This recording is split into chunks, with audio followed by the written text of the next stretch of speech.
দর্শক আপনাদেরকে স্বাগত জানাচ্ছি নিউজরুম সংলাপে। আমরা জানেন যে এই আয়োজনে মূলত আলোচনা করে থাকি আজকের দিনের গুরুত্বপূর্ণ সংবাদগুলো নিয়ে।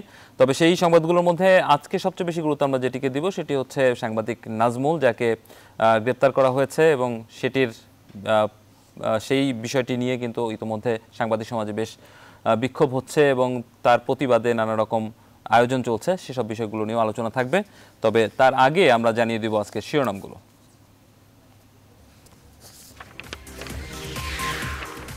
এক বছরের রেমিটেন্স কমেছে 13,500 কোটি টাকা, উদ্বেগজনক বলছেন বিশেষজ্ঞরা।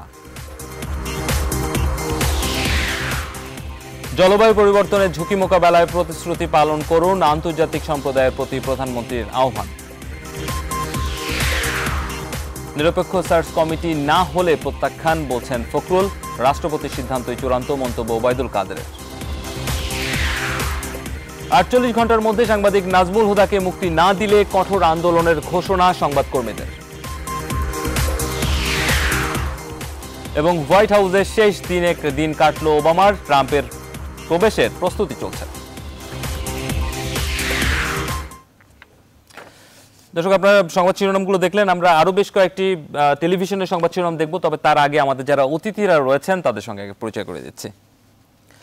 আমার একেবারে ডান পাশ থেকে রয়েছেন শাবান মাহমুদ, সভাপতি ঢাকা সাংবাদিক ইউনিয়ন। সে সাথে রয়েছেন জনাব ওমর ফারুক, সাধারণ সম্পাদক বাংলাদেশ ফেডারেল সাংবাদিক ইউনিয়ন, এবং রয়েছেন গোলাম মর্তুজা, সম্পাদক সাপ্তাহিক। আমরা আলোচনায় যাব, তবে তার আগে অন্যান্য যে টেলিভিশনগুলো রয়েছে সেই টেলিভিশনগুলোতে আজকে কি সংবাদ শিরোনাম হয়েছে সেগুলো দেখে আসি। দেশের উন্নয়নের জন্য রামপালে বিদ্যুৎ কেন্দ্র দরকার, দাভোসে আল গোরের প্রশ্নের জবাবে বললেন প্রধানমন্ত্রী।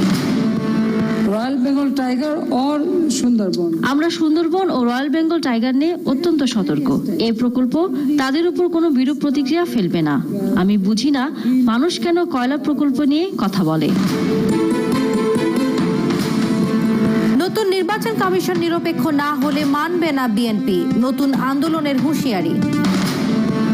আমরা আগেই বলেছি, যদি নিরপেক্ষ সার্চ কমিটি বা নির্বাচন কমিশন গঠন না হয় এই দেশের মানুষ তো কখনোই গ্রহণ করবে না। উচ্ছেদের জন্য সংসদে আইন পাশ ও পুনর্বাসন নিয়ে নীতিমালা করার প্রস্তাব দিয়েছে হকাররা।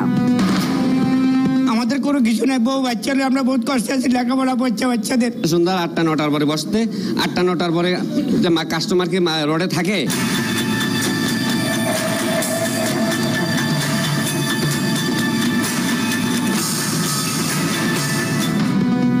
মার্কিন প্রেসিডেন্ট হিসেবে শুক্রবার শপথ নিচ্ছেন ডোনাল্ড ট্রাম্প। দীর্ঘ হচ্ছে বয়কটকারীদের তালিকা। সেলিম ওসমানের নির্দেশেই নারায়ণগঞ্জের শিক্ষক লাঞ্ছনা, বিচার বিভাগীয় তদন্ত কমিটির প্রতিবেদন, প্রমাণ মেলেনি ধর্মীয় কটূক্তির। রামপাল কয়লা ভিত্তিক বিদ্যুৎ কেন্দ্র না করার আহ্বান আল গোরের, সুন্দরবনের ক্ষতি হবে না প্রধানমন্ত্রীর challenge. It will damage our Sundarban or our tiger, or no, they cannot prove. I can challenge. সীমান্তে কোটি টাকার অবৈধ কারবার, আঙুল ফুলে কলা গাছ, গরু ব্যাপারীরা, ভাগ যাচ্ছে বিজিবির কিছু অসৎ সদস্যদের পকেটেও।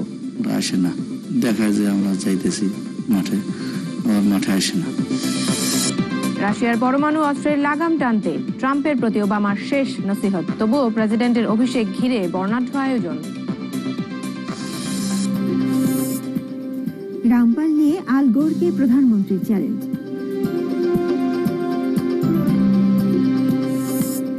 উন্নয়নে ভারতকে পেছনে ফেলল বাংলাদেশ।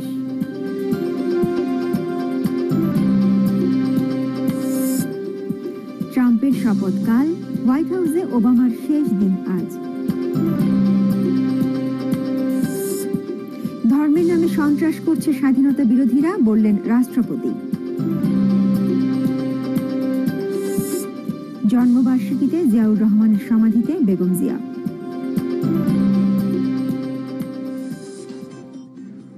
রাষ্ট্রপতি আহ্বান জানালেও রাজনৈতিক দলগুলোর মধ্যে সংলাপের প্রয়োজন দেখছে না আওয়ামী লীগ। ভবিষ্যতে সংকট এড়াতে আলোচনা জরুরি, বলছে বিএনপি ও জাতীয় পার্টি। রামপালে বিদ্যুৎ কেন্দ্র না করতে পরিবেশবাদী আল গোরের আহ্বান, ক্ষতি হবে না সুন্দরবনের, আশ্বস্ত করলেন প্রধানমন্ত্রী। It is far, far away from Sundarban. We are taking our steps to save our people, no doubt about it.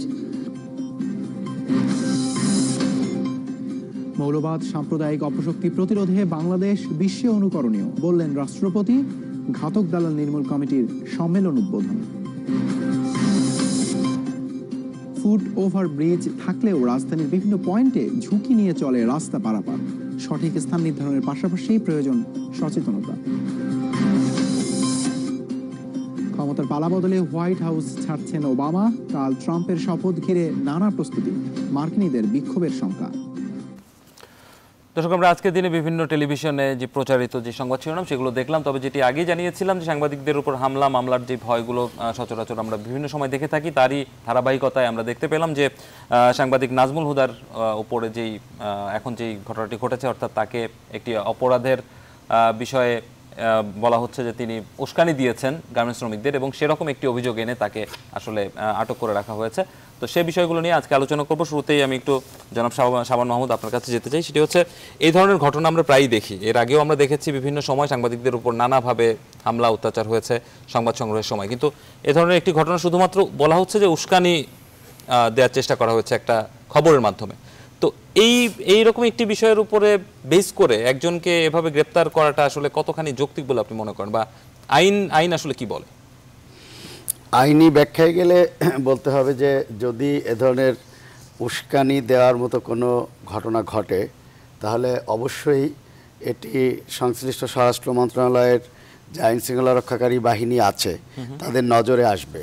নজরে আসার পরে তারা প্রথম পর্যায়ে ওই সাংবাদিককে বা ওই সাংবাদিকের যে কর্মস্থল সেই সংশ্লিষ্ট কর্তৃপক্ষকে তারা অবহিত করতে পারে প্রথম পর্যায়ে, যদি তারা সত্যিকার অর্থে উস্কানিমূলক মনে করে, এবং এটি পর্যালোচনা করে দেখার বিষয় যে আসলেই উস্কানিমূলক কিনা। এবং একটি সংবাদ যদি উস্কানির দেওয়ার মতো সংবাদও হয়ে থাকে, সংবাদ তো মূলত জনসাধারণকে সচেতন করার জন্য, এখন সেটাকে আসলে উস্কানি কখন বলা হবে? না, প্রভোকেটিভ নিউজে অনেক সময় উস্কানি দেওয়া হতে পারে। যেমন আপনার নিশ্চয়ই খেয়াল আছে যে বাবরি মসজিদের যে ঘটনাটি ঘটেছিল ভারতে, বাংলাদেশের একটি জাতীয় দৈনিকে সেই সংবাদটি একটু মিস ইন্টারপ্রেট করাতে এদেশে প্রায় রাউট লাগার মতো পরিস্থিতি হয়েছিল। ওটি ক্রাইম বা ওটি অপরাধ, এবং সেই ঘটনায় সংশ্লিষ্ট রিপোর্টারকে বলা যেতে পারে যে তিনি অপরাধ করেছেন। কিন্তু আশুলিয়ার ঘটনায় নাজমুল হুদাকে যে ঘটনায় গ্রেপ্তারের কথা বলা হচ্ছে, তিনি আসলে উস্কানি দেওয়ার জন্য করেছিলেন না সতর্ক করার জন্য করেছিলেন, সেই বিশ্লেষণের আগেই তাকে গ্রেপ্তার করা হয়েছে। এবং আমাদের পত্রিকার শ্রদ্ধেয় সম্পাদক বাংলাদেশ প্রতিদিন, আমি আমাদের বলছি এই কারণে যে আমি বাংলাদেশ প্রতিদিনে কাজ করি, উনি চ্যালেঞ্জ দিয়ে বলেছেন যে ওই প্রকাশিত সংবাদের কোথায়, কোন শব্দে, কোন বাক্যে, কোন তথ্যে উস্কানি দেওয়া হয়েছে সেটি যদি প্রমাণ করতে পারে, তাহলে শুধুমাত্র নাজমুল হুদা নয়, পত্রিকার সম্পাদক হিসেবে, পত্রিকার কর্তৃপক্ষ হিসেবে তিনিও সেই দায়ভার গ্রহণ করতে প্রস্তুত আছেন। এমনকি আমরা যারা সাংবাদিক সংগঠনের নেতৃত্বে রয়েছি, আমরা যারা গণমাধ্যম কর্মীদের প্রোটেকশনের দায়িত্বে রয়েছি ট্রেড ইউনিয়ন নেতা হিসেবে, বা আমাদের অধিকার রয়েছে কথা বলার, আমরাও মনে করি যে নাজমুল হুদা যদি সত্যিকার অর্থে কোনো অপরাধ করে থাকে, সেটি যদি প্রমাণিত হয়, তিনি যদি সাংবাদিকতার নীতিমালার বাইরে কোনো সংবাদ পরিবেশন করেন, অবশ্যই প্রচলিত আইনের আওতায় তাকে গ্রেপ্তার শুধু নয়, তার বিরুদ্ধে বিচারও হতে পারে। কিন্তু তাকে যেভাবে গ্রেপ্তার করা হয়েছে এবং তার বিরুদ্ধে যেভাবে প্রতিনিয়ত মামলা দেওয়া হচ্ছে, এই মামলাগুলোর ধরন দেখে আমাদের মনে হচ্ছে যে এই পুরো ঘটনাটাই উদ্দেশ্যমূলক এবং একজন গণমাধ্যম কর্মীকে অযথা হয়রানি করা হচ্ছে। এজন্য বরং যারা এটি করছে তাদের বিরুদ্ধে আদালতে রিট হতে পারে। কিন্তু আমরা প্রাথমিক পর্যায়ে এর প্রতিবাদ করেছি। গতকাল আমরা জাতীয় প্রেস ক্লাবের সামনে সাংবাদিক সংগঠনের পক্ষ থেকে এই ধরনের হয়রানিমূলক যে ঘটনা ঘটছে তার প্রতিবাদে প্রথম পর্যায়ে আমরা এই মামলাগুলো, উদ্দেশ্যমূলক মামলাগুলো প্রত্যাহারের দাবি জানিয়েছি।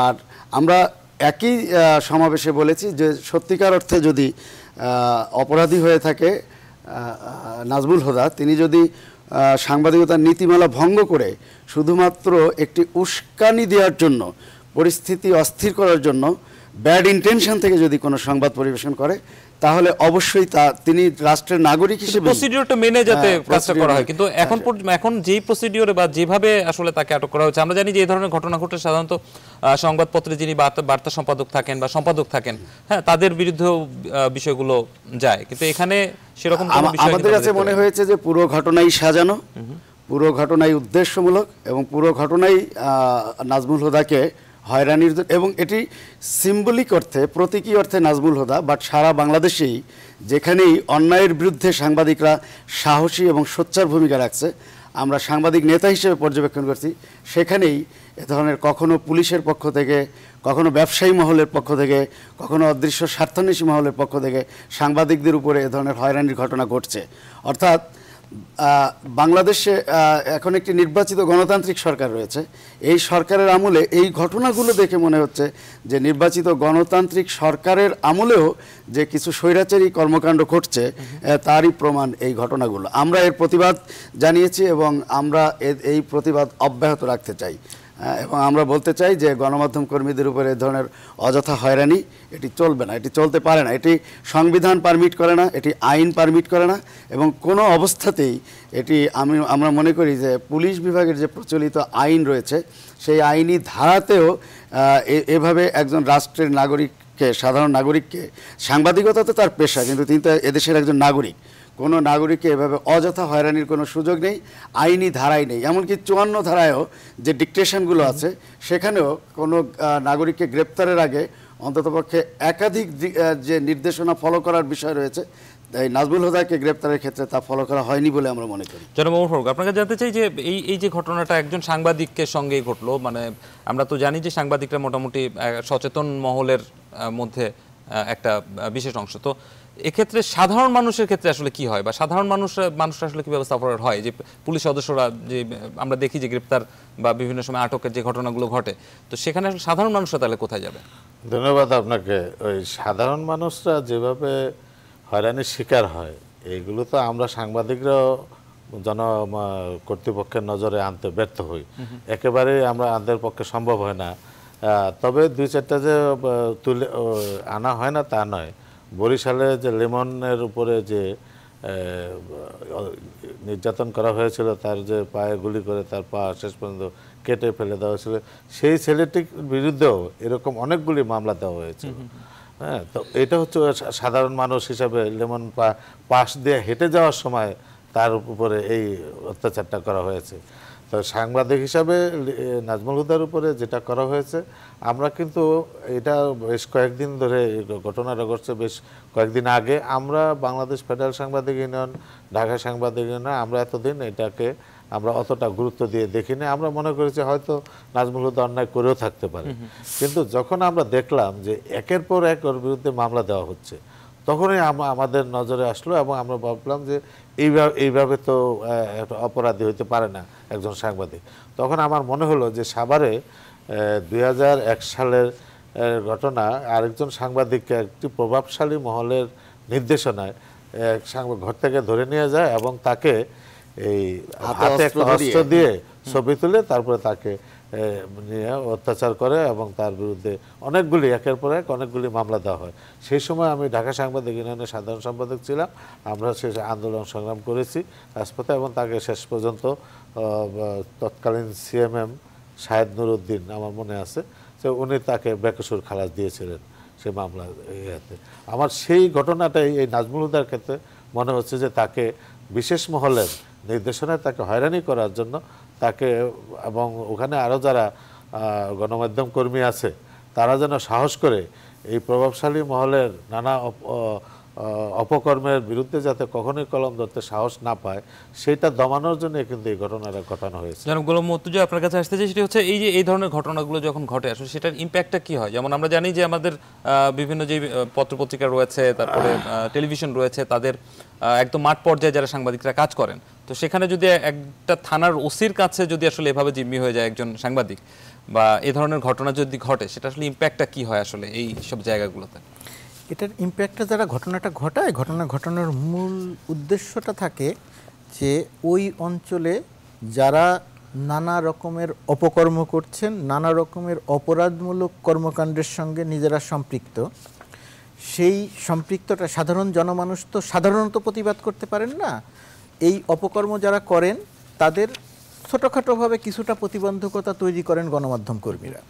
তো যেহেতু গণমাধ্যম কর্মীরাই প্রতিবন্ধকতা তৈরি করেন, সেই কারণে গণমাধ্যম কর্মীদেরকে যদি নিয়ন্ত্রণ করা যায়, যদি তাদের মুখ বন্ধ রাখা যায়, যদি তাদের দমন করা যায়, তাহলে তার যে অপকর্ম, তার যে অপরাধ জগতের সঙ্গে তার যে সম্পৃক্ততা, সেটি পরিচালনা করা সহজ হয়। একজন নাজবুল হুদা তারই শিকার। ঘটনাটা কি ঘটেছিল? ঘটনাটা ঘটেছিল পোশাক শিল্পের কর্মীরা তাদের বেতন বৃদ্ধির দাবিতে আন্দোলন করছিল। এই তো সহজ বিষয়। আন্দোলন আসলো তারা। এই আন্দোলন, নাজমুল হুদা এমন কোনো ব্যক্তিত্ব না যে সে কর্মীদেরকে একত্রিত করে রাস্তায় নামিয়ে আনবে। নাজমুল হুদার এমন কোনো ক্ষমতা নাই যে নাজমুল হুদা 3 লাইন লিখবে, সেই লেখা পড়ে কর্মীরা রাস্তায় নেমে যাবে, পোশাক কর্মীরা রাস্তায় নেমে যাবে, রাস্তায় নেমে পোশাক শিল্প ভাঙচুর করবে। এবং বলা হচ্ছে পোশাক শ্রমিকদের কথা। হ্যাঁ, যেখানে আমরা জানি যে 2% বা 3% লোক পত্রিকা পড়ে। পুলিশ বা যে কেউ তদন্ত করে, আমি আপনি এটা জানি নাজমুল হুদা কোন মানের সাংবাদিক, কোন জায়গাতে তিনি থাকেন, তার কতটা প্রভাব, তিনি একটি রিপোর্ট লিখলে সেই রিপোর্টের প্রভাব সমাজে কি আমরা জানি। তাতে কোনোভাবেই পোশাক কর্মীরা তার রিপোর্ট পড়ে রাস্তায় নেমে গিয়ে বিক্ষুব্ধ হবেন এবং পরে ভাঙচুর করবেন, বিষয়টি মোটেই সেমন নয়। কিন্তু মামলাটি সেই জায়গাতে সেইভাবেই করা হয়েছে। এখন দেখেন, যেহেতু উস্কানি দেয়া হয়েছে, উস্কানিটি আপনি নিরূপণ করবে কে? উস্কানি দেয়া হচ্ছে, উস্কানিটি কে নিরূপণ করবে? যে আপনি একজন সংবাদকর্মী, আপনি কাজ করছেন, আপনি এখন টেলিভিশনে কথা বলছেন, এটি নিয়ন্ত্রণ করার দায়িত্ব কি আমরা একজন এসআই বা একজন ওসিকে দিয়েছি? রাষ্ট্র তাকে দিয়েছে? না বলার কোনো সুযোগ নাই। আসলে এই জায়গাটিতেই আমাদের সমস্যা হচ্ছে, যখন একটি ঘটনা ঘটছে তখন আমরা সেই ঘটনা নিয়ে প্রতিক্রিয়া ব্যক্ত করছি, তখন আমরা সেই ঘটনাটিকে বড় করে উপস্থাপন করছি। আমরা এখন ওই একজন ওসি বা একজন এসপিকে নিয়ে কথা বলছি, আমরা বলছি কতিপয় স্বার্থান্বেষী মহল বা পোশাক শিল্পের মালিকরা বা এদের এক ধরনের সম্পৃক্ততা আছে ঘটনার সঙ্গে। হয় কি, একটা রাষ্ট্র যখন, রাষ্ট্র যে নীতিতে পরিচালিত হয়, রাষ্ট্র যে পদ্ধতিতে পরিচালিত হয়, তার একটি প্রভাব সমাজের সর্বত্র পড়ে। এই রাষ্ট্র যখন 57 ধারার মতো একটা আইন করে, সেই আইনটিতে এমন কোনো বিষয় নাই যার মধ্যে ওই আইনের আওতায় আনা না যায়। যখন ওই রকম একটি আইন একটা রাষ্ট্র করে ফেলে, একটি সরকার করে ফেলে, তখন বিস্ময়করভাবে আমরা কথা বলি। আমরা যদি বলি যে কেউ কথা বলেনি, সেটা সত্যি হবে না।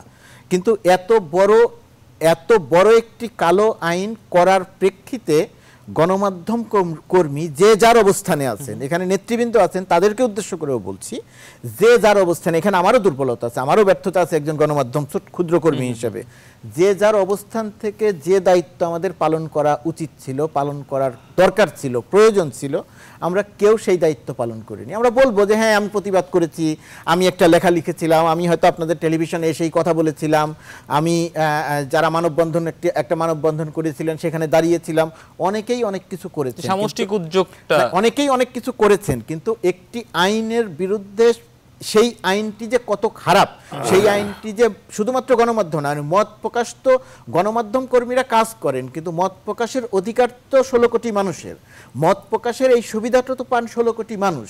আপনি অন্যায় করছেন, আপনি পোশাক মালিকদের সঙ্গে একত্রিত হয়ে সেখানকার পোশাক কর্মীদেরকে, শ্রমিকদেরকে নিয়ন্ত্রণ করছেন, সেখানকার ব্যবসা নিয়ন্ত্রণ করছেন, সেখানকার মাদক ব্যবসা নিয়ন্ত্রণ করছেন, সেখানকার এহেন অপকর্ম নাই যার সঙ্গে আপনার সম্পৃক্ততা নাই।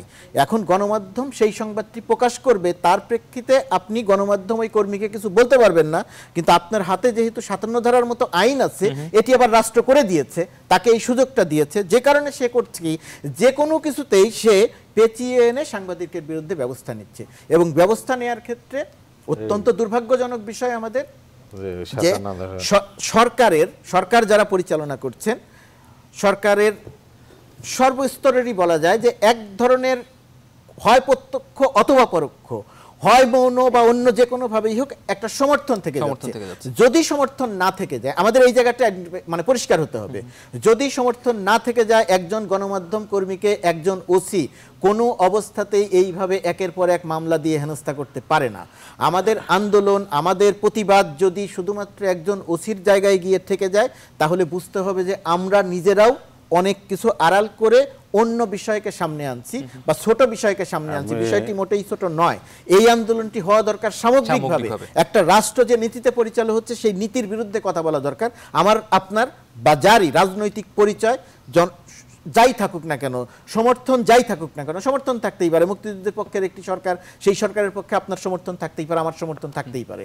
কিন্তু যখন একটি আইন বিরুদ্ধ কাজ হয় বা আইনটি করা হয় কালো আইন, সেই আইনটি যখন আমাকে দমন করার জন্য বাংলাদেশের এক নাগরিক হিসেবে সেটি যদি আমি প্রতিবাদ না করি, তাহলে যে আপনি একটু আগে প্রশ্ন করছিলেন যে সাধারণ জনমানুষের কি হয়, সেই সাধারণ জনমানুষের যে কি দুর্ভোগ পোহাতে হয় তারা কথাও বলার সুযোগ পান। আমরা আবার আলোচনা ফিরবো, তবে ছোট্ট একটা বিরতি নিয়ে এসে বলবে। দর্শক আপনারা দেখছেন নিউজরুম সংলাপ। আমরা আবারও আলোচনায় ফিরবো, তবে তার আগে ছোট্ট একটা বিরতি নিয়ে আসি।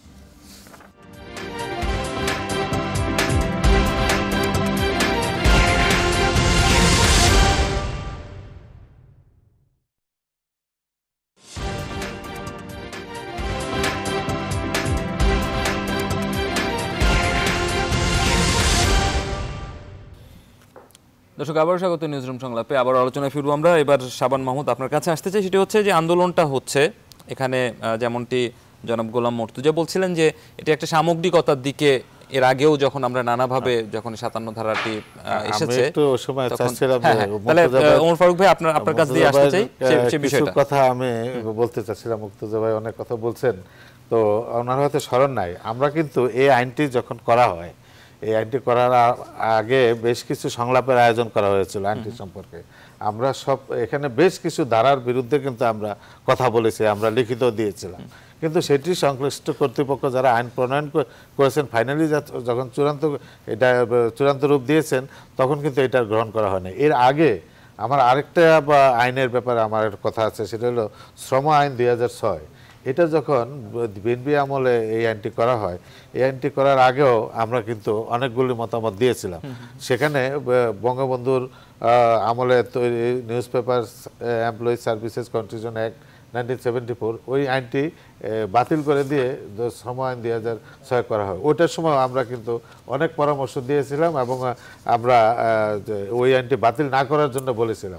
পরবর্তী আমানুল্লাহ আমান এটা মানে একেবারে ওভারনাইট এই ওইটা আইনটি তৈরি করে ফেলে, বিশেষ করে ওয়েস বোর্ডের ক্ষেত্রে আমাদের সাংবাদিকদের টোটাল শ্রম আইনের বিরুদ্ধে বলছিলাম।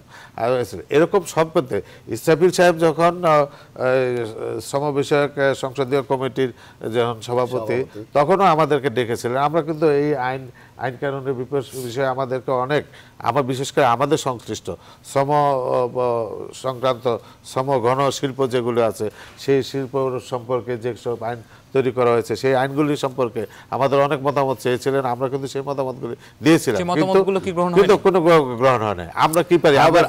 আমরা তো আইন তৈরি করতে পারি, আমরা তো সাংবাদিক, আমরা ল মেকার না, আমরা সংসদ সদস্য না। আইন প্রণয়ন করে কারা?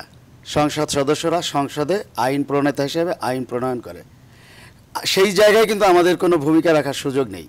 সমাজের সচেতন অংশ হিসেবে, গণমাধ্যম কর্মী হিসেবে বা গণমাধ্যম কর্মীদের ইলেক্টেড নেতা হিসেবে বা পত্রিকার সম্পাদক হিসেবে আমরা যেভাবেই বিশ্লেষণ করি, আমাদের মতামত প্রয়োগের সুযোগ থাকে।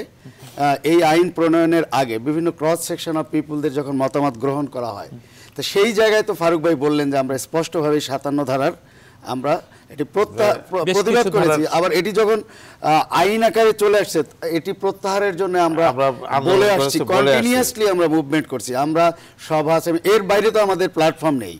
গণমাধ্যম কর্মীদের যে প্ল্যাটফর্ম আছে, কিন্তু আরেকটা জিনিস স্মরণ রাখা দরকার, যে বিশেষ ক্ষমতা আইন, এই আইনটি যখন যেই সরকার আসছেন, সেই সরকারই কিন্তু প্রতিশ্রুতি দিচ্ছিলেন যে আমরা এই ক্ষমতায় গেলে। জনাব গোলাম মর্তুজা, এই প্রসঙ্গে আপনার কাছে আসতে চাই, আসলেই কি আমরা এই জায়গাটাতে এতটা অসহায়?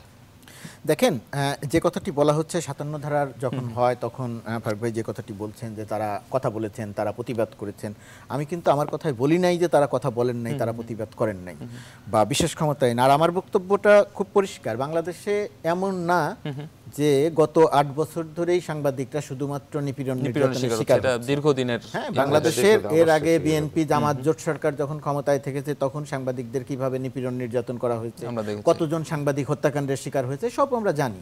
কিন্তু আমরা যদি পুরনো ইতিহাস নিয়ে কথা বলতে যাই, তাহলে রাজনীতিবিদদের মতো হবে যে আমরা মূল আলোচনায় আসতে পারবো না। এই কারণেই আমি যখন কথা বলছি, তখন আমি সামগ্রিকভাবে কথা বলছি, বিশেষ কোনো সরকারকে নিয়ে কথা বলছি না। এখন যেহেতু সাভারে নাজমুল হুদার ক্ষেত্রে ঘটনা ঘটছে, স্বাভাবিকভাবেই এখন এখন যারা ক্ষমতায় আছে, আমার আন্দোলন, আমার কথা, আমার প্রতিবাদ তো তাদের কাছে, আমার কথার দাবি তো আর এখন বিএনপি বা জামাতের কাছে নাই। যে বিশেষ ক্ষমতা আইনের কথা বলছেন, বিশেষ ক্ষমতা আইন তো একটা কালো আইন হিসেবে স্বীকৃত, কিন্তু এটা এখন সবাই বলে ক্ষমতায় আসার আগে বলে যে আমরা বাতিল করব, কিন্তু ক্ষমতায় এসে আর বাতিল করে না, সবাই যার যার মতো করে এটা যতভাবে পারে এটা ব্যবহার করে, বিটিভি বেটারের স্বায়ত্তশাসনের মতো। হ্যাঁ, এটা ব্যবহার করে। এখন প্রশ্নটা মুর্তজা ভাই যেটি বলছিল যে সামগ্রিকভাবে কেন প্রতিবাদটা হচ্ছে না, এই জায়গায় আমি একমত। কিন্তু মুর্তজা ভাই যদি স্মরণ করেন, সাগররণী হত্যাকাণ্ডের পরে আমরা কিন্তু সেই বিএনপির শাসনামলেও যারা, আমি আসছি আপনার কাছে, আমি কেন বলছি সামগ্রিকভাবে করা হয় না, আমাদের যারা কিন্তু সেই শামসুর রহমান কেবল আমরা সারা দেশে প্রায় 24 জন সাংবাদিক হত্যাকাণ্ডের শিকার হয়েছে স্বাধীনতার পর থেকে। আমরা এই সকল সাংবাদিকদের হত্যাকাণ্ডের বিচারের দাবিতে কিন্তু আমি সামগ্রিকভাবে বলতে সেটা বুঝাই। আর আপনি যেটি বলেছেন ঘটনার আলোকেই তো প্রতিবাদটা আসবে। যখন সাগররণী হত্যাকাণ্ডের শিকার হয়েছে তখন সাগররণী ফোকাল পয়েন্টে ছিল, তাকে ঘিরেই এই সাংবাদিক নির্যাতন, নাজমুল হুদা নির্যাতনের শিকার হয়েছে, তিনি ফোকাল পয়েন্টে থাকবেন। এবং আজকেও আমরা গতকাল সমাবেশটি করেছি, নাজমুল হুদা সহ সারা দেশে সাংবাদিক পর্যন্ত যত আমরা কিন্তু পার্টিকুলারলি আমার বক্তব্য বুঝতে একটু ভুল হচ্ছে, আমি হয়তো বুঝাইতে পারিনি, আমি পরিষ্কার করি, অথবা আমাদের ব্যর্থতা হয়েছে। না, আমি পরিষ্কার করি, আমারটা শুনেন একটু, আমি পরিষ্কার করি। আমি যেটা বলেছি সামগ্রিকভাবে আন্দোলন হয় না, সামগ্রিকভাবে আন্দোলন হয় না বলতে সবাইকে নিয়ে আন্দোলন করা হচ্ছে না, একজনকে নিয়ে আন্দোলন করা হচ্ছে, আমি সেটা বুঝাই নাই। আমি যেটা বুঝিয়েছি, যখন এরকম যে আইনে একজন ওসিকে ক্ষমতা দিয়ে দেয়া হয়, সেটি তো একজন সম্পাদক, সাংবাদিক হিসেবে তো আমার বলতে দেন না, আমি সেটাই বলছি, আমি আপনাকে অভিযুক্ত করছি না। আমাকে অভিযুক্ত করতে পারেন, আপনি যদি বলার থাকে তাহলে আপনি বলেন, আমি চুপ থাকি। না না, আপনি বলেন, কিন্তু আপনার যদি মনে হয় যে আপনি আরো বলবেন তাহলে আপনি বলেন, না হলে পুরো সময়টুকুই আপনি বলেন। আচ্ছা শামীম ভাই, আমরা একটু মুর্তজা ভাইয়ের কাছে শুনি, তারপর একটু শেষ করতে দিই, আবার আসবো আপনার কাছে। আমার কথা শুনে তারপরে বলেন। আমি যেটা বলার চেষ্টা করেছি, সামগ্রিকভাবে যে সবাইকে নিয়ে আন্দোলন হচ্ছে না, বিষয়টি মোটেই তা নয়। সামগ্রিকভাবে আন্দোলন যখন যেটা হচ্ছে, বা যে সংবাদকর্মী যখন আক্রান্ত হচ্ছেন তখন তাকে নিয়ে আন্দোলন হচ্ছে, সেটা নিয়ে আমার কোনো আপত্তি নাই, সেটা সমস্যা নেই। আমি যেটা বলার চেষ্টা করেছি সামগ্রিকভাবে যে ঘটনার গোড়ায় আমরা যাচ্ছি কিনা। ঘটনার গোড়া বলতে যখন একটা কালো আইন হয়ে যাচ্ছে, আমার যে জায়গাটাতে দ্বিমত আছে সেই জায়গাটি হচ্ছে আন্দোলন তখনও হচ্ছে, কথা তখনও বলা হচ্ছে, কিন্তু এত বড় একটি আইন, যে আইনের প্রেক্ষিতে একজন এসআই বা একজন ওসি ক্ষমতা পেয়ে যায় যে একজন সম্পাদক বা একজন সাংবাদিককে গ্রেপ্তার করার বা নাজেহাল করার, সেরকম একটা আইন যখন আমার চোখের সামনে দিয়ে হয়ে যায়, তখন গণমাধ্যম কর্মী হিসাবে আমি বা গণমাধ্যম নেতৃত্ব দানকারী সংগঠন, সব সংগঠন, বিএনপি সমর্থিত সংগঠন, আওয়ামী লীগ সমর্থিত সংগঠন, আমি সব সংগঠনের কথা বলছি, যখন হয়ে যায় তখন যতটা জোরালো আন্দোলন হওয়ার দরকার ততটা জোরালো আন্দোলন হয় না। তার কারণটি হচ্ছে আমরা রাজনৈতিকভাবে দ্বিধাবিভক্ত। আমরা রাজনৈতিকভাবে যেহেতু কেউ আওয়ামী লীগ করি, কেউ বিএনপি করি, যখন যারা ক্ষমতায় থাকে তখন আমাদের যে সংগঠন আছে তখন আমরা আন্দোলন করি, তখন আমরা কথা বলি, কিন্তু যে কথাটা যে জায়গাতে যত জোর দিয়ে বলা দরকার সেই জায়গাতে বলি না। এখন যেরকম আমরা আন্দোলন করছি, আমরা কথা বলছি, যদি আমরা এখন শুধুমাত্র একজন ওসিকে কেন্দ্র করে কথা বলি, ওসি তো ওই ক্ষমতার পুরো ঘটনা ঘটানোর মালিক না, ওসির তো ক্ষমতার উৎস আছে, ওসিকে তো এই ক্ষমতা দেওয়া হয়েছে। আমি বলেছি সামগ্রিকভাবে হয় না, তার কারণ হচ্ছে ওই ওসিকে যে ক্ষমতা দিয়ে দেওয়া হচ্ছে আইন করে, আমার বক্তব্য যে ওই জায়গাটিতে আমাদের ধরতে হবে। যদি আমরা সেই জায়গাতে না যাই যে কেন একজন ওসিকে এত বড় ক্ষমতা দিয়ে দেয়া হবে, একজন সম্পাদককে বিচার করবেন একজন ওসি যে উনি ঠিক করলেন কিনা, একজন সম্পাদক কি কথা বললেন, একজন সংবাদকর্মী কি কথা বললেন কি লিখলেন সেটার বিচার করবেন একজন ওসি, একজন এসআই। এই ক্ষমতা কে দিয়েছে? ওসি। ওসি তো নিজে করে নেয় না, এটা রাষ্ট্র দিয়েছে, সরকার যারা পরিচালনা করছে তারা দিচ্ছে। তাহলে আমার আন্দোলনটা কোথায় হবে? তাহলে আমার আন্দোলন হবে যারা ওই ওসিকে এই ক্ষমতায়ন করছেন। তাহলে সেই জায়গাটিতে এই আন্দোলনের অর্থ এই নয় যে এটি বিএনপি বা জামাতের যে সরকার পতনের আন্দোলন। আমার আন্দোলন তো সরকার পতনের আন্দোলন না, আমার তো সরকারের বিরুদ্ধে আমি তো আমি বুঝতে পেরেছি, এবার আমি ওনার কথাটা বুঝতে পেরেছি, আমি এতক্ষণ বুঝতে পারিনি।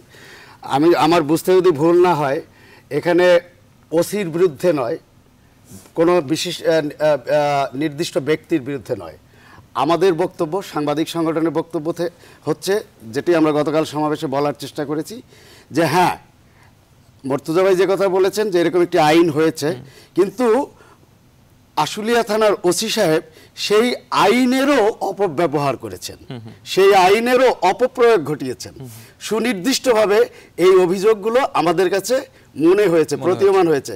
এই জন্যই ওই ওসির বিরুদ্ধে আমাদের বক্তব্য চলে যাচ্ছে। আমাদের বক্তব্য হচ্ছে যে তিনি ক্ষমতা আসতে চাই এই আইনটা যে জায়গায় প্রয়োগ করার কথা, মানে আইনের সমস্যা, সেই আইনের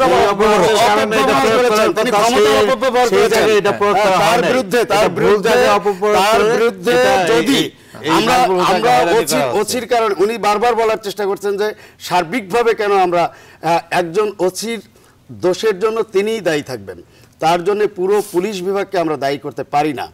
পুলিশ বিভাগের প্রতি আমাদের আস্থা আছে, দেশের নাগরিক হিসেবে যথেষ্ট আস্থা আছে। পুলিশ বিভাগ অনেক ভালো ভালো কাজ করছে, পুলিশ বিভাগ আইন শৃঙ্খলা রক্ষায় অনেক জায়গায় সফলতা পরিচয় দিয়েছে, এবং এই পুলিশ বিভাগে অনেক সৎ এবং নীতিবান কর্মকর্তাও রয়েছেন, গতিশীল কর্মকর্তা রয়েছেন, আমরা বিশ্বাস করি। যে কারণে বাংলাদেশের আইন শৃঙ্খলা পরিস্থিতি এখনো নিয়ন্ত্রণের মধ্যে আছে।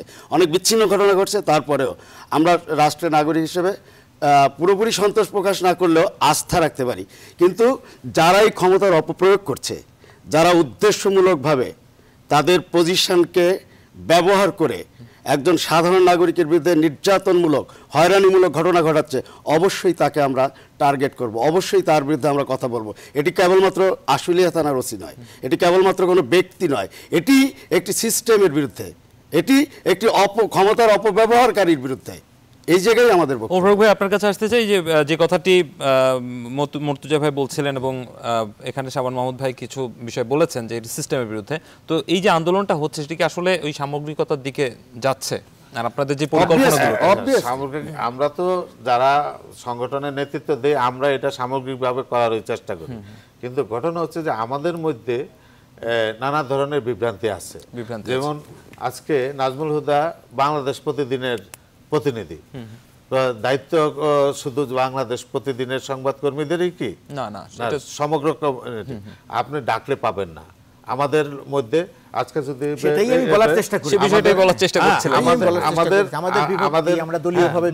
দলীয়ভাবে নয়, শুধু এটা দলীয় পত্রিকায় দেখা যায় পার্সোনাল ইন্টারেস্টের বিষয় থাকে অনেক সময়, এটা ওই পত্রিকার সাংবাদিকের ঘটনা আমি কেন যাব? সেটাই, হ্যাঁ, এই ধরনের ঘটনা ঘটে আমাদের প্রতিটি ক্ষেত্রে তাই হয়। আজকে আমরা ওয়েস্ট বোর্ডের আন্দোলন করি, ওয়েস্ট বোর্ডের আন্দোলনও আমরা কিন্তু লোকজন পাই না। তারপর দেখা যায় আন্দোলন অনেক গতিশীল হয়ে গেলে সবাই আসে, তো সেই জায়গাটাকে আসলে যেতে পেরেছে, আমরা সেই জায়গাটাতে আমরা শুরু করেছি, ইনশাআল্লাহ আমরা ওই জায়গাটাতে যাব। যদি এই অপপ্রয়োগ না থামে এবং নাজমুল হুদাকে যদি মুক্তি না দেওয়া হয়, তাহলে আমরা তো অবশ্যই সেই জায়গায় যাব, আমরা সেই জায়গায় নিতে আমরা সক্ষম। আমরা অতীতে এটা প্রমাণ করেছি, সাগররুনি আন্দোলনে আমরা সেই জায়গায় এক পর্যায়ে আমরা নিয়ে গেছিলাম, সেখানে অনেকে আন্দোলনে কুঠারাঘাত করেছে, আন্দোলনটা বিচ্ছিন্ন করে দিয়েছে, সেই কারণে আমরা পিছিয়ে পড়েছি। সাগররুনির হত্যাকাণ্ডের আমরা এখনো বিচার পাইনি, তবে আমরা আশা ছাড়ি নেই, আমাদের আন্দোলন অব্যাহত আছে। আমরা 11 তারিখে আবার আন্দোলনে আমরা মাঠে নামতেছি, আমরা সেখানে দেখবো। এবং আমরা এই নাজমুল হুদা কেন, আমরা যে যারা হত্যাকাণ্ডের বিভিন্ন সময় শিকার হয়েছে, আমরা কিন্তু আমাদের আন্দোলন আমরা আন্তরিকতা দিয়েই করেছি। সেই ক্ষেত্রে এখন সরকারের আমরা কি করতে পারি? আমরা রাস্তায় আন্দোলন করতে পারি, আমরা সরকারের কাছে দাবি জানাতে পারি, কিন্তু আমাদের কাছে তো হাতিয়ার নেই।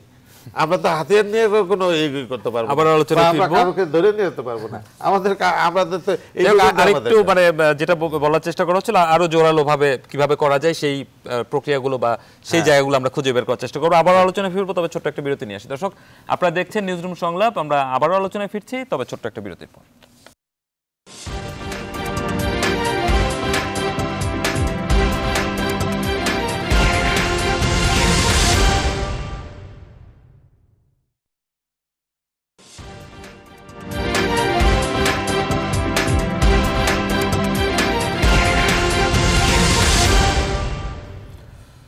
দর্শক, আবার স্বাগত নিউজরুম সংলাপে। আমরা আবার আলোচনায় যাব, তবে তার আগে আজকে দিনের যেই সাংবাদিক নাজমুল হুদাকে মুক্তি না দিলে কঠোর আন্দোলনের যে ঘোষণা এসেছে প্রেস ক্লাব থেকে, বিভিন্ন যেই সাংবাদিক সংগঠনগুলো রয়েছে তাদের পক্ষ থেকে, সেই রিপোর্টটি একটু দেখে আসি।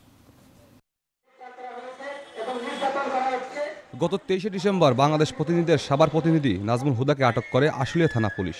পরে তথ্য প্রযুক্তি আইনে দায়ের করা মামলায় তাকে আটক দেখানো হয়। নাজমুলের মুক্তির দাবিতে সকালে জাতীয় প্রেস ক্লাবের সামনে মানববন্ধন করে সংবাদকর্মীরা। এখানে বক্তব্য রাখেন ফেডারেল সাংবাদিক ইউনিয়ন, ঢাকা সাংবাদিক ইউনিয়ন ও ঢাকা রিপোর্টার্স ইউনিটির নেতৃবৃন্দ। এ সময় তারা সাংবাদিক নাজমুল হুদার বিরুদ্ধে দায়ের করা সব মামলা অবিলম্বে প্রত্যাহারের দাবি জানান। নাজমুল হুদাকে ছাড়া না হয়, তাকে যদি জামিন দেওয়া না হয়, তাহলে আপনাদের ব্যানারে নয়, ঢাকা রিপোর্টার্স ইউনিটের ব্যানারে আন্দোলন গড়ে তোলা হবে।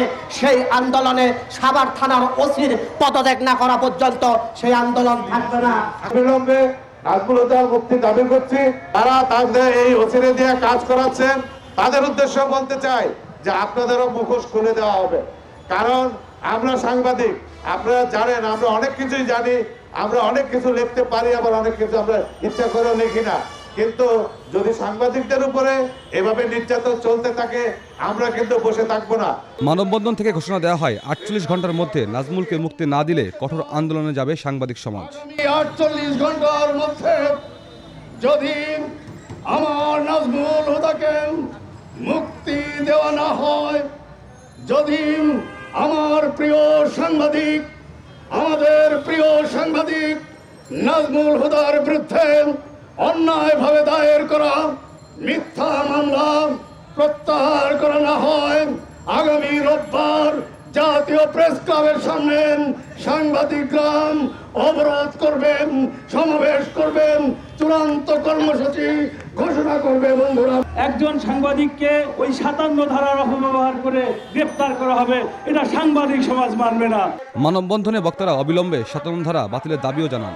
একই সাথে আগামী রোববার জাতীয় প্রেস ক্লাবের সামনে এবং দেশের সকল জেলা উপজেলায় মানববন্ধনের কর্মসূচি ঘোষণা করা হয়। এই সমাবেশ থেকে এতটুকুই বলতে চাই। তৌফিক মাহমুদ মুন্না, নিউজ 24, ঢাকা। দর্শক, রিপোর্টটি দেখলাম, আবারও আলোচনায় ফিরতে চাই। জনাব শাবান মাহমুদ, আপনার কাছে আসতে, সেটি হচ্ছে রোববারে একটি কর্মসূচির ঘোষণা এসেছে এই আন্দোলন থেকে। আমরা দেখলাম যে আপনারা দুজন সেখান থেকে নেতৃত্ব দিয়েছেন। তো আপনার কাছে জানতে চাই যে আসলে এর বাইরে আসলে আর কি কি করণীয় আসলে সাংবাদিক সমাজের পক্ষ থেকে করার আছে এই জায়গাতে? দেখেন, এটি কিন্তু উপলব্ধির বিষয়। আমি একটু আগে মুর্তজা ভাইয়ের সঙ্গে, আমি সরি যে মুর্তজা ভাইয়ের সঙ্গে আমার কিছুটা বাকবিতণ্ডা হয়েছে, কিন্তু এটি উপলব্ধির বিষয়। বাকবিতণ্ডা হয়নি, আমি কথা বলছিলাম। ঠিক আছে, আমি কোনো বাকবিতণ্ডার মধ্যে জড়িত হই নাই, কখনোই হই না। আমাদের কর্মসূচি আমরা দিয়েছি, কিন্তু আমি ওই মুর্তজা ভাইয়ের কথাই ফিরে যেতে চাই। এটি সাংবাদিকদের উপলব্ধির জায়গায়, তাদের এই বিষয়টি শুধু বাংলাদেশ প্রতিদিনের না, এটি বাংলাদেশ প্রতিদিনের এজেন্ডাও না। হয়তো অনেক জায়গাতে এই ধরনের ঘটনা ঘটছে, এটা এইভাবে মানে ফোকাসও হয়তো বা হচ্ছে না, বা এইভাবে আন্দোলন, জোরালো আন্দোলন আমরা দেখছি না। গণমাধ্যমের বিষয়, এটি গণমাধ্যমের বিষয়, এটি সাংবাদিকতার বিষয়। হ্যাঁ, আমি অবশ্যই বলি, যদি আমার সাংবাদিকতার জায়গায় যদি কোনো অপসাংবাদিকতা হয়, হলুদ সাংবাদিকতা, অনেক ক্ষেত্রে আমরা অভিযোগ পাই হলুদ সাংবাদিকতার কারণে অনেক আক্রান্ত হয়, সেই জায়গায়ও কিন্তু আমরা সোচ্চার। আমরা সাংবাদিক সংগঠনের নেতা হিসেবে অন্যায়ের বিরুদ্ধে যেরকম সোচ্চার, তেমনি হলুদ সাংবাদিকতার বিরুদ্ধে কিন্তু আমরা সোচ্চার, সক্রিয়।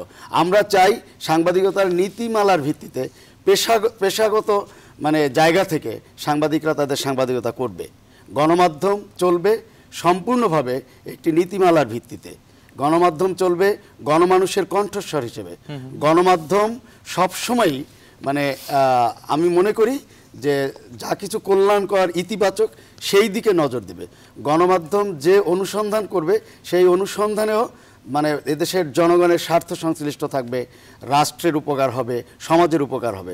গণমাধ্যম কখনই একজন পুলিশ বা একটি থানার ওসি যেরকম তার ক্ষমতার অপব্যবহার করে কোনো নাগরিককে নির্যাতনের মধ্যে বা কোনো ধরনের হয়রানিমূলক কর্মকাণ্ডে তাকে ঠেলে দিতে পারে না, ঠিক একজন সাংবাদিকও তার হলুদ সাংবাদিকতা বা অপসাংবাদিকতার ভেতর দিয়ে কাউকে ক্ষতি করতে পারবে না, কাউকে আক্রান্ত করতে পারবে না। কিন্তু নাজমুল হুদার বিষয়টি আমরা মনে করি যে, এখনও বিশ্বাস করি যে এটি সম্পূর্ণভাবে সাজানো নাটক এবং কোনো স্বার্থান্বেষী মহল এর সঙ্গে জড়িয়ে পড়েছে, শুধু পুলিশ বিভাগ নয়। আমাদের আশঙ্কা যে ওই স্বার্থান্বেষী, অদৃশ্য স্বার্থান্বেষী মহলকেও আমরা আমাদের অনুসন্ধান দিয়ে খোঁজার চেষ্টা করছি যে তারা কারা। কারণ আমরা জানি যে সমাজে সবসময়ই এক শ্রেণীর গোষ্ঠী থাকে যারা অবৈধভাবে এই সমাজের উপরে, রাষ্ট্রের উপরে, গণমাধ্যম কর্মীদের উপরে সবসময় ক্ষমতা প্রয়োগ করতে চায়। কখনো কালো টাকার প্রভাব বিস্তার করে, কখনো পেশিশক্তি বলয়, নানানভাবে। আমরা ওই গোষ্ঠীকেও চিহ্নিত করা, আমি মনে, শুধুমাত্র আন্দোলন সংগ্রামের ভেতর দিয়ে প্রতিবাদ নয়, ওই গোষ্ঠীকে আমাদের সাংবাদিকতার ভেতর দিয়ে তাদেরকে চিহ্নিত করা আমাদের দায়িত্ব। কাজেই আমরা আহ্বান জানিয়েছি সাংবাদিক সংগঠনের যারা আমাদেরকে নির্বাচিত করেছেন তাদের নেতা হিসেবে, আমরা তাদের প্রতি আহ্বান জানিয়েছি যে এই অন্যায়ের বিরুদ্ধে সোচ্চার হতে হবে। প্রতিবাদ কর্মসূচি দিয়েছি রোববার। আমাদের বিশ্বাস যে যারা অন্ততপক্ষে প্রকৃত সাংবাদিকতা করতে চান এবং গণমাধ্যমের স্বাধীনতায় বিশ্বাসী, বাক স্বাধীনতায় বিশ্বাসী, যারা মানে এই বাংলাদেশে মুক্ত গণমাধ্যমে বিশ্বাস করেন, যারা সাংবাদিকতার নির্যাতন নিপীড়নের বিরুদ্ধে কথা বলতে পছন্দ করেন, তাদের উপলব্ধির জায়গা থেকে, তাদের আন্তরিকতার জায়গা থেকে, তাদের পেশাদারিত্বের জায়গা থেকে তারা আগামী রোববার আমাদের সমাবেশে হাজির হবেন এবং সারা বাংলাদেশে সাংবাদিক সমাজের মধ্যে একটি প্রবল আন্দোলন গড়ে উঠবে এই ইস্যুকে ঘিরে। এই ইস্যু বললাম এই কারণে, কারণ এটি একটি অন্যায়, অবিচার এবং আমি মনে করি যে একটি অনৈতিক কাজ চলছে একজন সাংবাদিককে একের পর এক মিথ্যা মামলায় জড়ানো। এটি আমি বিশ্বাস করতে চাই। আমরা কিন্তু ওকে নাজমুল হুদাকে মামলায় জড়ানোর সাথে সাথে রাস্তায় নামি নেই। কারণ হচ্ছে কি, আমি বিশেষ করে আমার কথা বলতে পারি, আমি বাংলাদেশ ফেডারেল সাংবাদিক ইউনিয়নের মহাসচিব। আমার টেকনাফ থেকে তেতুলিয়া পর্যন্ত যত সাংবাদিক কাজ করেন, আমি সকল সাংবাদিকদের স্বার্থ দেখাই আমার দায়িত্ব। আর তবে আমি কিন্তু অপসাংবাদিকতার বিরুদ্ধে, ইয়েলো জার্নালিজমের বিরুদ্ধে, যে কোনো ধরনের যেই অভিযোগটা আনা হয়েছে উস্কানিরও বিরুদ্ধে আমি উস্কানি দেওয়া হয়েছে। আমরা খোঁজখবর নিয়েছি। খোঁজখবর নেওয়ার পরে আমরা এই নাজমুল হুদাকে যে অন্যায়ভাবে অন্যায়ের এই 57 ধারা প্রয়োগ করে তাকে যে হয়রানি করা হচ্ছে, এখানে পুলিশেরও কিছু ইন্টারেস্ট আছে এবং সাথে যে সাবান যাদের কথা বলেছে তাদেরও আছে। এই বিষয়গুলি আমরা যখন নিশ্চিত হয়েছি তখনই কিন্তু আমরা রাস্তায় নেমেছি। এর আগে আমরা রাস্তায় নামি নেই। আমরা এর আগে আরো কয়েকটি ঘটনা, আমি একটা ঘটনা আপনাকে বলতে চাই যে খুলনাতে একজন ওসি এক সাংবাদিককে ঢাকায় বসা, আমার সামনে বসা, প্রেস ক্লাবে বসা এক সাংবাদিককে কিন্তু অশ্লীল ভাষায় কথাবার্তা বলতেছিল। কারণ হচ্ছে ওই সাংবাদিক তার এক স্বাস্থ্য ভাইকে ওসি হয়রানি করতেছিল, সে এটার প্রতিবাদ করছিলেন টেলিফোনে। তাই সাংবাদিককে মানে অকথ্য ভাষায় গালিগালাজ করতেছিলেন। সাংবাদিক আবার একটা বুদ্ধিমত্তার পরিচয় দিয়েছে, সে সাথে সাথে মোবাইলে তার সমস্ত কথাগুলি রেকর্ড করে ফেলছে। রেকর্ড করে সে আমাকে আবার এটা শুনাইলেন।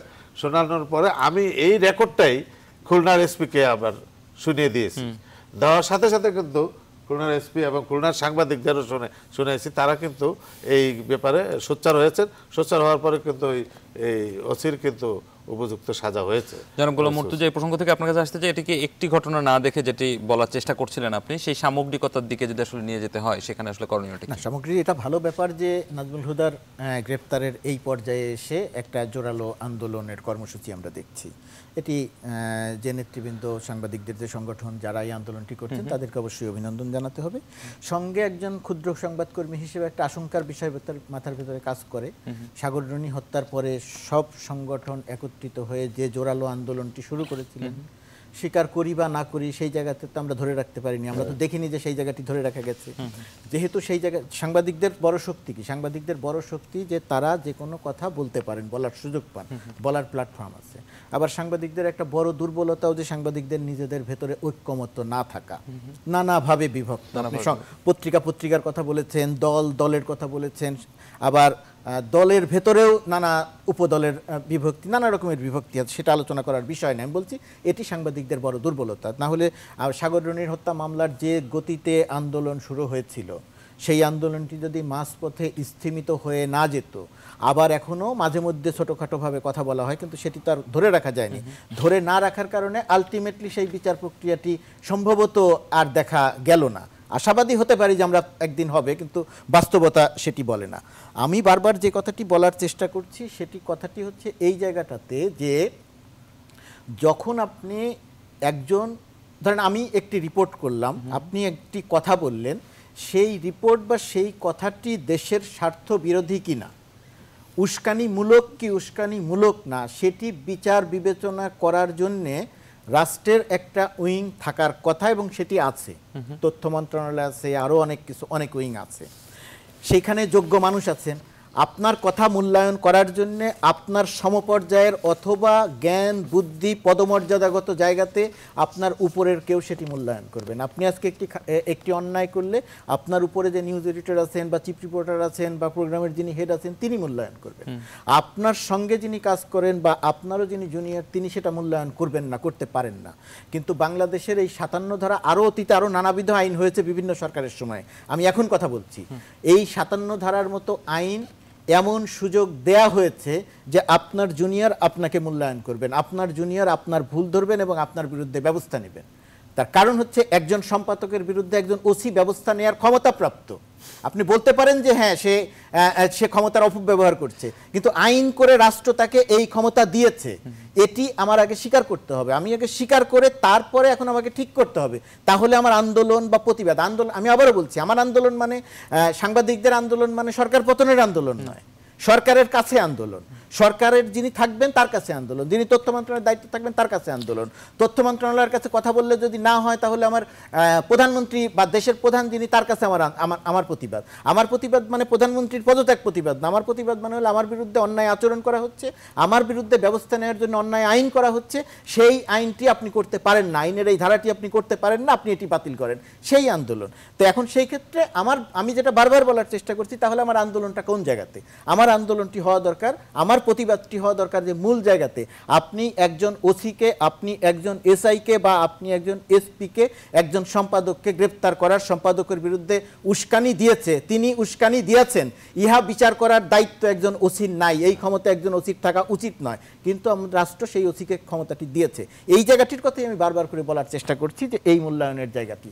আর আপনি যেটা বলছেন যে এখন এখানে কি করার আছে, করণীয় আছে একটি, বাংলাদেশের মতো দেশে, তৃতীয় বিশ্বের দেশে সেই দাবিটি সরকার সাধারণত যখন যে সরকার থাকেন সেই দাবিটি সরকার মেনে নেন যখন সরকার দেখেন যে সেই আন্দোলনটি বা সেই আইনটি বা এই প্রতিবাদটি অত্যন্ত জোরালো এবং আমাকে বিব্রতকর অবস্থার মধ্যে পড়তে হবে। সাধারণত সেই আইনগুলোই সরকার, সেই দাবিগুলোই সরকার মেনে নেন। এখন আমাদের দলমত নির্বিশেষে আমরা যদি সত্যিই গণমাধ্যম স্বার্থ দেখি, সত্যিই গণমাধ্যম কর্মীদের স্বার্থ দেখি, তাহলে আমাদের সেই জায়গাতে যদি আমরা পৌঁছতে পারি যে হ্যাঁ এই 57 ধারার বিরুদ্ধে আমাদের ঐক্যমত হতে হবে, আমাদের আন্দোলন করতে হবে, দাবি জানাতে হবে, প্রতিবাদ জানাতে হবে, সেটি আমরা যদি জোরালোভাবে তুলে ধরতে পারি, আমার ধারণা যে সরকার সেটিকে মূল্যায়ন করবে। আর সেটা যদি না পারি তাহলে এই আমরা কথা বলবো, টুকটাক কথা আলোচনার মধ্যে থাকবো, কিন্তু আমাদের এরকম নাজমুল হুদার সংখ্যা, আজ নাজমুল হুদা হয়েছে, কাল আপনি হবেন, পরশু আমি হব, তার পরের দিন শাবান মাহমুদ হবে, তারপরের দিন ওমর ফারুক হবে, এটা কেউ ঠেকাতে পারবে না। এখন আমার দলীয় অবস্থান, এখন আমার নেতৃত্বের অবস্থান যাই থাকুক না কেন, অবস্থা তো সবসময় একরকম থাকবে না, আমাকে এর মুখোমুখি হতে হবে। আমরা আলোচনার একেবারে শেষ পর্যায়ে জনাব শাবান মাহমুদ আপনার কাছে আসতে চাই। ইতিমধ্যে আমরা তথ্যমন্ত্রীর একটি বক্তব্য দেখতে পাচ্ছি, প্রশাসনের সাংবাদিকদের আরো নজরদারি চান তথ্যমন্ত্রী, এরকম একটি কথা তিনি বলেছেন। তো এই বাস্তবতায় আসলে কি সেটি মানে জোরালো করা সম্ভব কিনা? তথ্যমন্ত্রী যেটি বলছেন যে প্রশাসনের সাংবাদিকদের আরো নজরদারি চান, তো বাস্তবতাটা আবার এরকম যে মানে আমি ওনার বক্তব্য ক্লিয়ার না, কি বলছেন? উনি বলছেন প্রশাসনের সাংবাদিকদের আরো নজরদারি চান, মানে প্রশাসনের যে বিভিন্ন রকম অনিয়মগুলো হচ্ছে সেই জায়গাতে সাংবাদিকদেরকে সংখ্যা আরো বাড়বে, এরকম নাজমুল হুদার সংখ্যা আরো বাড়বে না। বাট তথ্যমন্ত্রীর আহ্বানটি তো স্বাগত জানানোর মতো, তিনি তো ভালো বল, তার এই বক্তব্যে কিন্তু আরো একটি বিষয় বিশ্লেষণের দাবি রাখে যে তাহলে প্রশাসনে নিশ্চয়ই সরকারের একজন দায়িত্বশীল মন্ত্রী এবং তথ্যমন্ত্রী তিনি যখন এই দাবি জানান তাহলে নিশ্চয়ই তার কাছে কোনো খবর আছে যে প্রশাসনে নানান ধরনের অনিয়ম, অব্যবস্থাপনা অথবা প্রশাসনে বড় কোনো ধরনের, আমি মনে করি যে এমন কিছু আছে যেগুলো সাংবাদিকদের লিখনিতে অথবা তাদের অনুসন্ধানে আসলে সরকার তথা রাষ্ট্রের উপকার হবে। তিনি হয়তো এই উপলব্ধির জায়গা থেকে বলেছেন। আমি তো একজন নাগরিক হিসেবে, গণমাধ্যম কর্মী আমি পরে একজন নাগরিক হিসেবে আমি মনে করি যে অবশ্যই এই অনিয়ম ভাঙাটাও সাংবাদিকতার একটি। আমি জানতে চাচ্ছি সেই বাস্তবতাটা কি আসলে আছে কিনা? সেই বাস্তবতা আমরা সাংবাদিকরা যদি নৈতিকতার জায়গা থেকে, স্ট্রং অবস্থান থেকে আমরা ভূমিকা রাখার চেষ্টা করি, এবং মালিকদের এখানে একটি অপ্রিয় সত্য যে সাংবাদিক চেষ্টা করলো, কিন্তু মালিক, এই প্রতিষ্ঠানে তো মালিক আছে, প্রত্যেকটা গণমাধ্যমের তো একজন মালিক থাকেন, তারা সেই স্বাধীনতাটা কতটা দিবেন এই বিষয়টাই জনাব আপনার কাছে জানতে চাই। একেবারে শেষ পর্যায়ে আমরা, সেটি হচ্ছে মানে যেটি আমরা দেখছি প্রশাসনের একজন ওসি, একজন যেমনটি গোলাম মুর্তজা বলছিলেন যে চাইলে সম্পাদককে ধরে নিয়ে যেতে পারেন, তো এইরকম বাস্তবতায় আসলে মানে দুটো কি কন্ট্রাডিক্টরি? তথ্যমন্ত্রীর এই বক্তব্যের সাথে আমি একমত না, কারণ তথ্যমন্ত্রীর বক্তব্য একরকম, বাস্তবতা আরেক রকম। উনি হয়তো সাংবাদিকদের একটু খুশি করার জন্য এই কথাটা বলেছেন, কিন্তু যখন এই আইন করা হয়, এই আইনেটা উনি একজন অভিজ্ঞ রাজনীতিবিদ, তো উনি তো এই আইনটা তো উনি বুঝে শুনেই করেছেন, আইনটা তো ওনার হাত দিয়ে গেছে, উনি তো জানেন এই আইনটা সম্পর্কে। সুতরাং ওই আইন একদিকে আইন করে সাংবাদিকদেরকে দমন করার চেষ্টা করবেন, আরেকদিকে বলবেন যে নজরদারি বাড়াতে হবে। আমি নজরদারি করতে গেলে আমি নাজমুল হুদায় পরিণত হব, আর উনি এই কথা বলবেন। ওনার এই দ্বিমুখী কথা। তিনজনকে অসংখ্য ধন্যবাদ। আমাদের সময় একেবারে শেষ। দর্শক, এই মোটামুটি আজকে আমাদের নিউজরুম সংলাপের এই ছিল আজকে আলোচনা। আগামীকালকে আবারও নতুন নতুন বিষয় নিয়ে দেখা হচ্ছে। ততক্ষণ পর্যন্ত আমাদের সঙ্গে থাকুন।